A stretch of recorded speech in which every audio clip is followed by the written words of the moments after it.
अखिल भारतीय मराठी पत्रकार परिषद मुंबई संलग्न मराठी पत्रकार संघ बोरी तालुका जिंतूर येथील नूतन कार्यकारिणीची निवड प्रक्रिया नुकतीच पार पडली। सदर निवड प्रक्रिया सर्वानुमते व बिनविरोध संपन्न झाली असून पत्रकार संघाच्या अध्यक्षपदी शेख नईमुद्दीन कौसडीकर यांची निवड करण्यात आली आहे। तसेच कार्याध्यक्षपदी भास्करराव चौधरी तर सचिवपदी मनोज टाक यांचीही सर्वानुमते बिनविरोध निवड झाली आहे।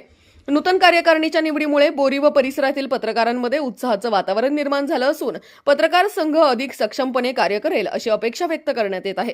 संघटनेच्या माध्यमातून पत्रकारांच्या विविध समस्या, हक्क संरक्षण व व्यावसायिक प्रश्नांवर ठोस भूमिका घेण्यात येईल असा विश्वास यावेळी व्यक्त करण्यात आला।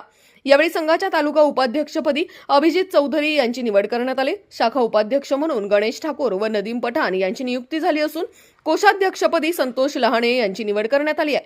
संघाच्या कार्यकारिणी सदस्यांमध्ये मुंजा कंठाळे, मारुती गायकवाड, शेख हनीफ, शेख मोबिन, सदाशिव देशमुख, बंडू राऊत, शेख असलम, शिवानंद कंठाळे, अशोक उकंडे यांचा समावेश आहे। तसेच संघाच्या कार्यासाठी मार्गदर्शन मिळावे यासाठी सल्लागार म्हणून दीपक नाना राजूरकर, इंजिनियर नारायणराव चौधरी, आनंदकुमार मुरक्या, तुकाराम सरजे, मोया शेख, शम्मू पटेल यांची निवड करण्यात आली आहे। मार्गदर्शक म्हणून गजानन चौधरी व रामा ढाकरगे यांची नियुक्ती करण्यात आली आहे। सदर निवड प्रक्रिया पार पाडण्यासाठी निर्वाचन अधिकारी म्हणून तालुका मराठी पत्रकार संघाचे मार्गदर्शक M.A. माजिद, संघाचे तालुकाध्यक्ष बालाजीराव शिंदे, माजी तालुका अध्यक्ष शेख शकील, बोरीचे सल्लागार व मार्गदर्शक श्री दीपक नाना राजूरकर तसेच माजी तालुका अध्यक्ष श्री गजानन चौधरी यांनी महत्त्वपूर्ण भूमिका बजावली।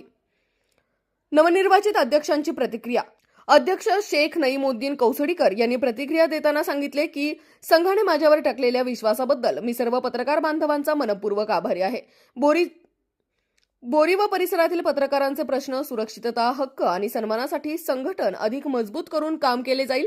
सर्व पदाधिकारी, कार्यकारिणी सदस्य व ज्येष्ठ मार्गदर्शकांना सोबत घेऊन संघाचे कार्य अधिक प्रभावीपणे पुढे नेण्यात येईल असा विश्वास त्यांनी व्यक्त केलाय।